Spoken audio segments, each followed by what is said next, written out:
Print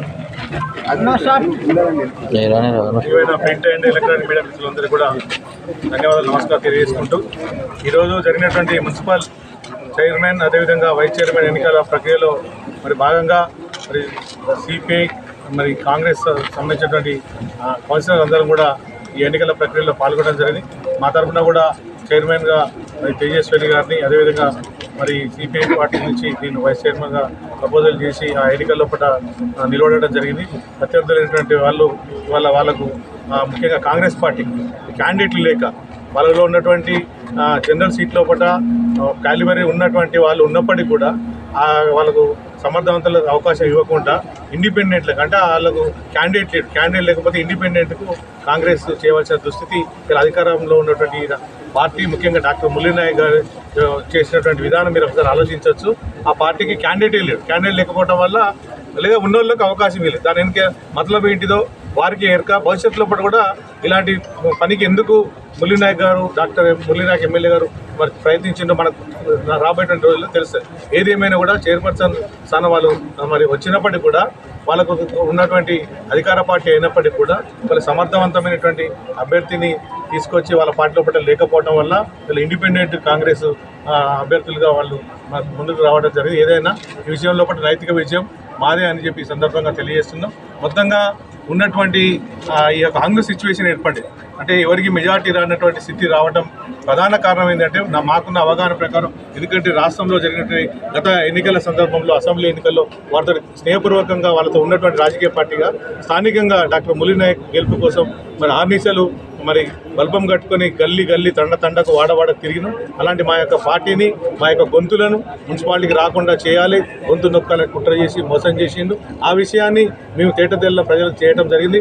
ఆ విషయం వల్ల లేదా మిత్రద్రోహం వల్ల సిపిఐ మిత్రద్రోహం చేసిన నేపథ్యం లోపల ప్రజలందరూ కూడా మరి అధికార పక్షంకి అవకాశం ఇవ్వకుండా వాళ్ళ హంగు ఏర్పడింది. అందులో ఇండిపెండెంట్లను పెద్ద ఎత్తున కౌంటింగ్ అయిన కేంద్రాల నుంచే ఎత్తుకుపోయి అది పోలీస్ పహార మధ్యలో నయానా భయాన వాళ్ళకు ఉన్నటువంటి పరిస్థితులను, వాళ్ళ బలహీనతలను, వాళ్ళ అవసరాలను అన్నిటి కూడా ఆసరాగా చేసుకొని లక్షల రూపాయల డబ్బులకు ప్రలోభపెట్టి లేదా నయానా బెదిరించి అక్కడ ఆఫీసర్లే చుట్టుముట్టి అధికారులే రిటర్నింగ్ అధికారులు పోలీసు అధికారులు ఆ యొక్క కౌంటింగ్ కేంద్రాల వద్ద మోహరించి వాళ్ళని అక్కడికక్కడ కార్ల లోపల ఎక్కించి బలవంతంగా తీసుకొని క్యాంపు నిర్వహించి అక్కడ రకరకాలుగా ప్రలోభాలు పెట్టి పెద్ద ఎత్తున చేసి చివరికి వాళ్ళని తీసుకొచ్చి ఈ ఎన్నికల ప్రక్రియలో ప్రయత్నం చేసింది. ఏదేమైనా కూడా అది వాళ్ళ గెలుపు కాదు, మొత్తంగా వాళ్ళు ఒక రకంగా ఓడిపోయినట్టే. గెలుచుడు కాదు, అసలు ఫస్ట్ ప్రజలు హంగు ద్వారా మీకు ఈ యొక్క మురళీనాయక్ గారి పరిపాలనకు మ్యాండేట్ ఇచ్చిండు. ఆయన యొక్క 2 సంవత్సరాల ఆయన యొక్క ప్రవర్తన, ఆయన యొక్క పని విధానాన్ని చూసే ప్రజలు తీర్పిచ్చిండ్రు అని నేను భావిస్తున్నాను.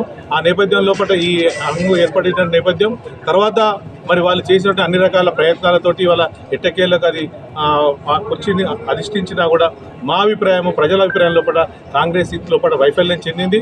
వాళ్ళ యొక్క పార్టీ క్యాండిడేటు చైర్మన్ కాలేదు.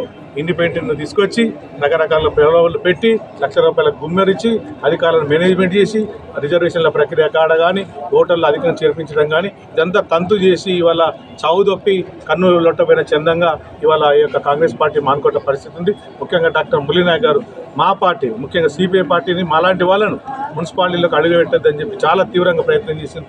మా గొంతు నొక్కాలనే ప్రయత్నం చేస్తే మాకు తలుపులు బంద్ చేయాలి మున్సిపాలిటీ అంటే తలుపులు బద్దలు కొట్టుకొని మున్సిపాలిటీ లోపల మీ అందరి ఆశీస్సులతోటి మీడియా కానీ ప్రజలందరూ కానీ అందరి సహకారంతో మేము అక్కడికి రావడం జరిగింది. ఏదేమైనా రాబోయేటువంటి రోజుల లోపల ఇవాళ 5 సంవత్సరాల మున్సిపాలిటీ లోపల మేము ఇవాళ టీఆర్ఎస్ కూడా ఆ సమయం లోపల ఏదైతే కాంగ్రెస్ పార్టీ మోసం చేసిన సందర్భం లోపల అప్పుడు ఉన్నటువంటి వెంటనే మేము ఆందోళన చేసి చివరికి ఎట్లా అంటే తడిగుడ్డతోటి గొంతు కోసి డిగ్రీ కాలేజీ లోపల 5 క్షణాల లోపల మరి నామినేషన్ల ప్రక్రియ బీఫామ్ ప్రక్రియ క్లోజ్ అయిన సందర్భం లోపల అందరికి బీఫామ్లు ఇచ్చి మమ్మల్ని మెడల్ పట్టి నెట్టేసే పరిస్థితి తీసుకొచ్చింది.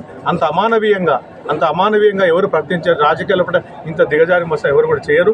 ఆ సందర్భంగా నేను ఆందోళన చేస్తున్న సందర్భంగా అక్కడి వెంటనే టీఆర్ఎస్ నాయకులు స్పందించి మాకు అనునయించింది. నసే వినయ్ భాస్కర్ గారు కానీ లేదంటే మాలత్ కవిత గారు కానీ ఇతర స్థానిక నేతలు కలిసి మాకు అనునయించిండ్రు. సరే మాకున్నటువంటి అవకాశం మేరకు స్నేహపూర్వకంగా పోటీ చేసినాం. 1-2 చోట్ల వాళ్ళు మాకు సహకరించారు, మిగతా చోట్ల వాళ్ళకు సహకరించి ఏదైనా ఈ అవగాహనతోటి ఈరోజు మేము మా యొక్క చైర్పర్సన్ మరి అదే వైస్ చైర్పర్సన్ మా ప్రయత్నం చేయడం జరిగింది. ఇందులో కూడా గెలిచినా ఓడినా మా యొక్క ప్రయత్నం నిరంతరం ప్రజల కోసం మానుకోట మున్సిపాలిటీ అభివృద్ధి కోసం ఖచ్చితంగా మరి పునరంకితం వహించాలని చెప్పి ఈ ఐక్యతతో మేము ఉంటాం. ముఖ్యంగా ఇది మాత్రం వాళ్ళ గెలుపే కాదు, మొత్తం ప్రలోభాల గెలుపు తప్ప ఇండిపెండెంట్ గెలుపు. ఇది కాంగ్రెస్ సంబరాలు చేసుకునే అర్హత లేదు, వాళ్ళకు ఏ పదవి కూడా రాదు. ఒక రకంగా చెప్పాలంటే టెక్నికల్గా కాంగ్రెస్కి ఏ పదవి రాలేదు, చైర్మన్ రాలేదు, వైస్ చైర్మన్ లేదు. ఇది ఆయన యొక్క మరి నాయకత్వానికి ఆయన భార్య DCC అధ్యక్షురాలు వాళ్లకు మానుకోట ప్రజలు ఇచ్చినటువంటి గుణపాఠంగా సమాధానంగా మేము భావిస్తూ మీ అందరికీ కూడా ధన్యవాదాలు చేస్తూ భవిష్యత్తులో మానుకోట మున్సిపాలిటీ మీద కష్టపడ్డ CBIకి లేదు, కాంగ్రెస్లో ఉన్నటువంటి అర్హత ఉన్నటువంటి వాళ్ళకు అందులో అవకాశం ఇవ్వలే చైర్మన్గా. ఇంకా దానికంటే ముందు అసలు అభ్యర్థులకు కౌన్సిలర్ అభ్యర్థి ఇండిపెండెంట్లు అర్హత ఉన్న వాళ్ళకు ఇవ్వకపోవడం వల్ల రిబల్స్ కానీ వాళ్ళు గెలిచి వచ్చిన వాళ్ళను కావలించుకుంటారు, అనాథాలుగా వదిలేసి ఇవాళ వాళ్ళకు రకరకాల వాళ్ళ పరిస్థితులను ఆసరా చేసుకొని మా ఊళ్ళోని అనడానికి ఒకసారి వాళ్ళ ఆత్మవిమర్శ చేసుకోవాలి. ఏదైనా కూడా మనిషి తన యొక్క బలహీనతను ఉపయోగించుకొని ఈ రకంగా చేయడం అనేది దుర్మార్గం. ఏదున్నా కూడా రాజకీయాల్లో కూడా ఇంత దిగజారుడు రాజకీయం కేవలం మహబూబాబాద్ ఎమ్మెల్యే ఆయన భార్య DCC అధ్యక్షురాలు మాత్రమే చేయటం చాలా శోచనీయం. మొత్తంగా ఈ ఎన్నికల ప్రక్రియలో మేము మరి నైతికంగా మాదే విజయం అని చెప్పి ఈ సందర్భంగా తెలియజేస్తాం.